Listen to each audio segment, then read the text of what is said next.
মথুরাপুরে আসছেন অভিষেক বন্দ্যোপাধ্যায়। অমিত শাহের পাল্টা সভা অভিষেকের 8ই মার্চ সভা করবেন তিনি। সভার প্রস্তুতি ঘুরে দেখলেন সাংসদ বাপি হালদার।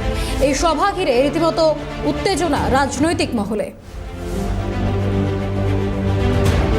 মথুরাপুরে মাত্র কয়েকদিন আগে সভা করে গিয়েছেন স্বরাষ্ট্রমন্ত্রী অমিত শাহ। এবার তার সেই সভার পাল্টা সভা করছেন তৃণমূলের সর্বভারতীয় সাধারণ সম্পাদক অভিষেক বন্দ্যোপাধ্যায়। 8ই মার্চ সভা করতে চলেছেন তৃণমূলের সেকেন্ড ইন কমান্ড। সভার প্রস্তুতিও ঘুরে দেখলেন সাংসদ বাপি হালদার। এই সভা ঘিরে রীতিমতো রাজনৈতিক মহলে উত্তেজনা স্বরূপ। মথুরাপুরে আসছেন তৃণমূলের সর্বভারতীয় সাধারণ সম্পাদক অভিষেক বন্দ্যোপাধ্যায়। মাত্র কিছুদিন আগেই সভা করে গিয়েছেন স্বরাষ্ট্রমন্ত্রী অমিত শাহ মথুরাপুরে। এবার তার সেই সভার পাল্টা সভা অভিষেকের। 8ই মার্চ সভা করবেন তিনি। প্রস্তুতি ঘুরে দেখেছেন সাংসদ বাপি হালদার। আরও বিস্তারিত জানবো, আমাদের সঙ্গে টেলিফোন লাইনে রয়েছেন প্রতিনিধি অরিজিৎ মণ্ডল। অরিজিৎ, সভার প্রস্তুতি ঘুরে দেখেছেন সাংসদ বাপি হালদার, কতটুকু প্রস্তুতি হয়েছে এবং রাজনৈতিক মহল তাদেরই বা কি প্রতিক্রিয়া?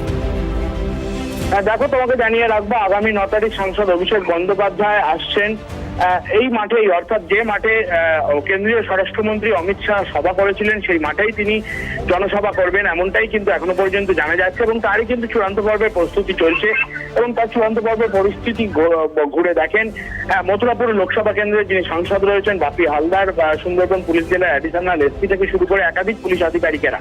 মূলত ইতিমধ্যেই রাজনৈতিক মহলের পক্ষ থেকে যেমনটা জানা যাচ্ছে যে কেন্দ্রীয় স্বরাষ্ট্রমন্ত্রী অমিত শাহের পাল্টা সভা হিসাবেই কিন্তু সাংসদ অভিষেক বন্দ্যোপাধ্যায় আসছেন এবং সাংসদ অভিষেক বন্দ্যোপাধ্যায় কি বলবেন সেই দিকেই কিন্তু এখন কর্মী সমর্থকদের লক্ষ্য রয়েছে। তবে এ নিয়ে কিন্তু যিনি মথুরাপুর লোকসভা কেন্দ্রের সাংসদ বাপি হালদার রয়েছেন তিনি কিন্তু একেবারে প্রশ্নচিহ্নের আঙুল তুলেছেন। কারণ তিনি যেমনটা জানিয়েছেন যে বিজেপির ভৌগোলিক অবস্থান সম্পর্কে তাদের কোনো ধ্যান ধারণা নেই।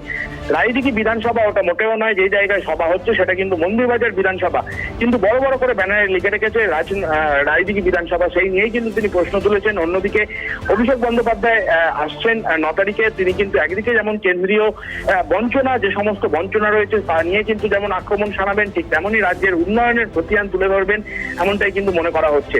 তবে আগামী 9 তারিখ সাংসদ অভিষেক বন্দ্যোপাধ্যায় এই সভাস্থল থেকে কি বার্তা দেন কর্মী সমর্থকদের উদ্দেশ্যে সেই দিকেই কিন্তু লক্ষ্য রয়েছে।